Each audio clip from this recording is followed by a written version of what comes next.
So Sheriff Tom McGraw, thank you for making the time for us today. Sure. First off, how are you feeling? You were just sworn in about an hour ago. Well, I realize I'm going to be busy today. I got a lot of stuff I need to do, and I'm excited about it. So swearing in just happened.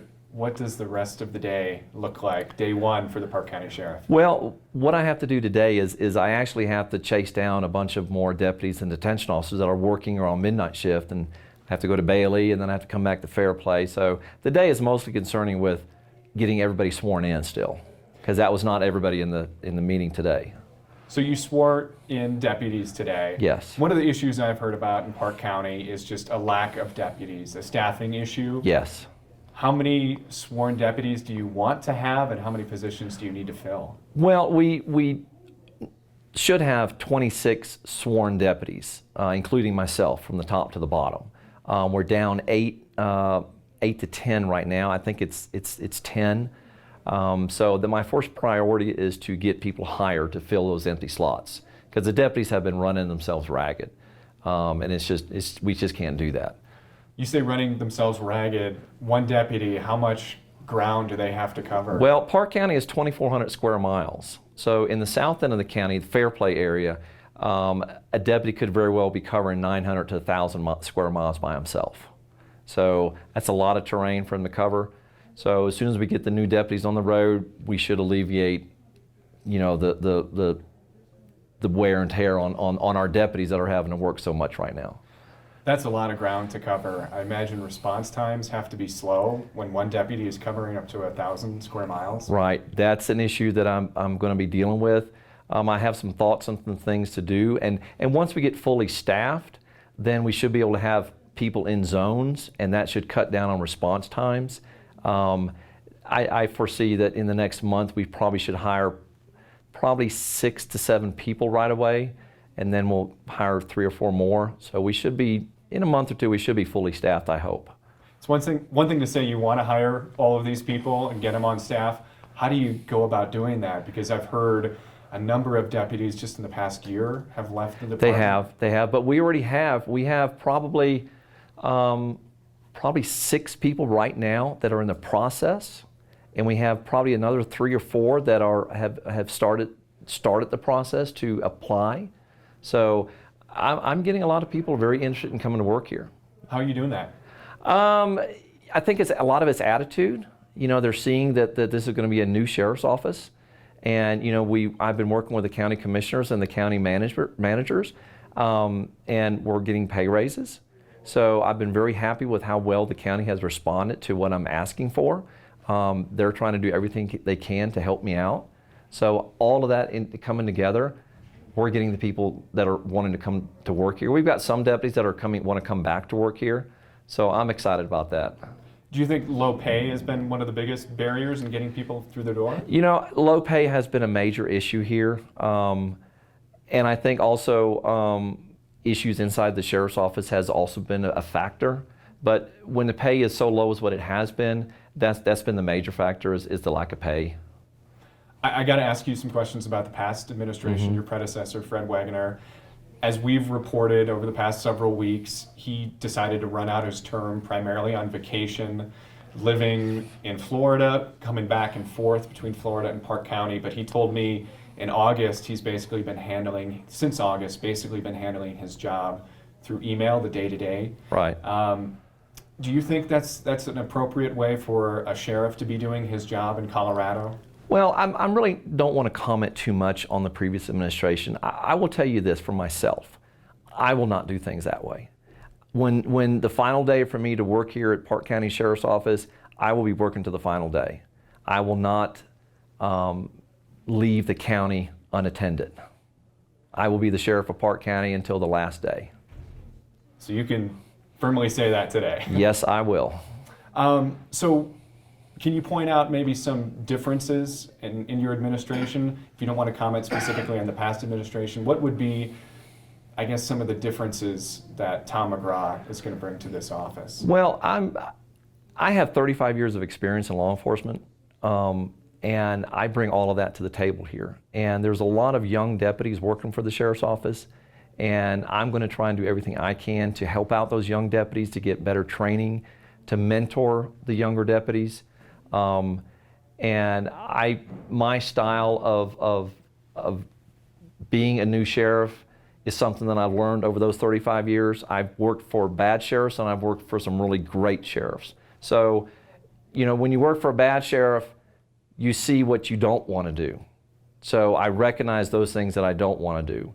And the good things, that I've learned over the years, I'm going to apply all of that. And I just think that the attitude of the Sheriff's Office employees right now is very good. We have a very good base of people here, and we're going to build on that. And I'm really looking forward to that. And I think that by having that good base, it's just going to build into a better environment.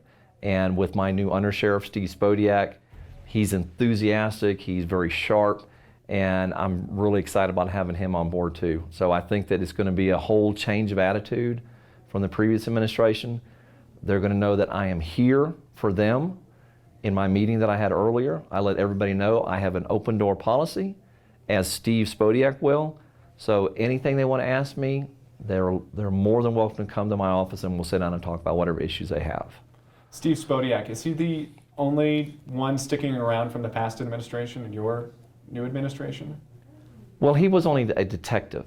He was not, you're talking about command staff. He was not part of the command staff. Yeah, the whole command staff has retired and moved on. So we have nobody from that aspect.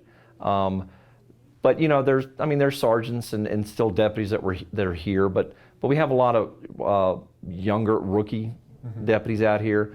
And then hiring the 8 to 10 new people, they'll be our people. So it'll be a different sheriff's office. I want to talk about the Maggie Long investigation. Where does that fit in your list of priorities as you take this job? That's a very high priority. I am getting up to speed on that. I have been briefed a little bit on it, but now that I'm sheriff, I can access all the confidential reports and everything. So I'm going to be looking at that here. I'll probably have that reviewed by the end of the week.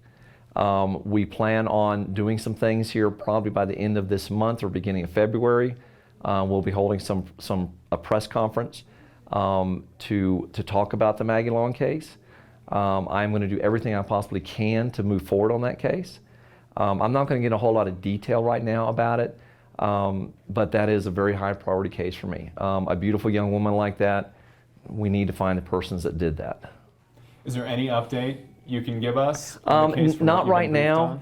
I wouldn't want to speak on it right now. I have to meet with all the other agencies that are involved in this case. There are quite a few agencies involved in it, and make sure that wouldn't be doing something that might hinder what they're doing. So give me a little bit of time on that, and then we'll get back together on that. I appreciate you're just taking the job and taking the helm on this case. As you know, Maggie was killed in December 1st, 2017. There was not a public update or briefing on what happened until February. And then in May, we finally saw a sketch released of a man who was spotted at the Long family home the morning before Maggie was killed. Can you give us some insight into a decision from a sheriff's office on not releasing that information sooner? How would you have handled something like that? I wasn't part of the sheriff's office at that time, so I don't know exactly the ins and outs and why certain things were done or not done. But I can tell you from my standpoint, I value using the news media. They're a very valuable tool for me. It's very difficult for me to try and follow up on an investigation where I might be a week or two going to talk to somebody, and most people can't remember what they did yesterday. So on that aspect, by having the news media as soon as possible, letting the news media know what's going on to a point. You don't want to do anything to hinder the investigation, but to a point so that people know what's happening and that they can remember, oh yeah, I remember I saw that on the news last night. So that'll be a big benefit for an investigation if unfortunately one of those happens again. But I'm all about using the news media to my advantage on it. And I think that I would have done that. But again, I don't know exactly what the situation was with the previous administration during that investigation. So moving forward in this case, as new developments come out, as you learn them, what will be your process in letting us know and informing the public? I will try my best to release as much information as I can to the public in order to gather more leads on the case. whatever I can do on that aspect. But there are certain things in a homicide investigation that you cannot release because it could hinder the prosecution if you get that far. So there's certain things that we can't release, but I'm going to, after reviewing it, there are already some things that we have looked at that we feel like we can release some new information. But again, I want to get with those other agencies and discuss those issues. And as soon as we have it all solidified as to what we're going to release, then we're going to get some new information out there. One point of confusion I've heard from people in the community is who is leading this investigation. I've reached out to FBI, CBI, and they tell me it's the Park County Sheriff's Office that is the lead investigating agency. Can you explain to the public what that means and maybe like what the day-to-day looks like for this investigation? The Park County Sheriff's Office will be the lead on this case. We will have all information will come to us. The other agencies have been doing things, out of state, in-house, and that's fine for them to do that. And they're just going to be coordinating with us, just to letting us know exactly what they're doing, so we can have one location where all the information is coming together. Sharing information is very important. The agencies that are working on this case are great agencies to have. They're huge assets. The FBI, the CBI, ATF, and DEA. They're great agencies. They're extremely valuable. So I feel like that once we all get together and get everything going, that we hopefully should have some progress on some issues. I also, just commenting further on the investigation that had occurred, I firmly believe that the Park County Sheriff's Office did everything they could to solve this case. I have no doubt about that.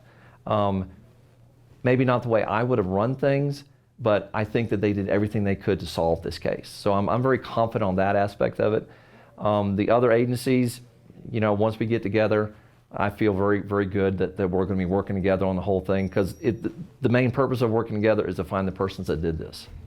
So what is your hope then moving forward for this case? And can you reassure the community that it won't go cold at some point? Oh, it will not go cold. I can guarantee you that. In these cases, I've worked 5 years homicide, so I know some of the issues that happens. Sometimes you do stall for a little while, but we're going to generate some interest here in this news conference we're going to have later on. So I feel confident that we'll have some leads generated, and we will keep after this case. I hope that we can come to a conclusion with it soon, but if we can't, it will not sit in a box somewhere gathering dust. I can guarantee you that. Sheriff, is there something I'm not asking you that I should be asking you? Anything I want to be focused on? Just to let the county know that I am here. The new administration is in place, and we're going to do everything we can to make the Park County citizens proud of their sheriff's office. And if they have any problems or any issues with something, they're more than welcome to come and see me or my new undersheriff, because the county's they're our boss, and we answer to the county citizens, Park County citizens. So we're going to do everything we can to get a good relationship and do the right thing for this county. Sheriff McGraw, thank you for your time. Thank you.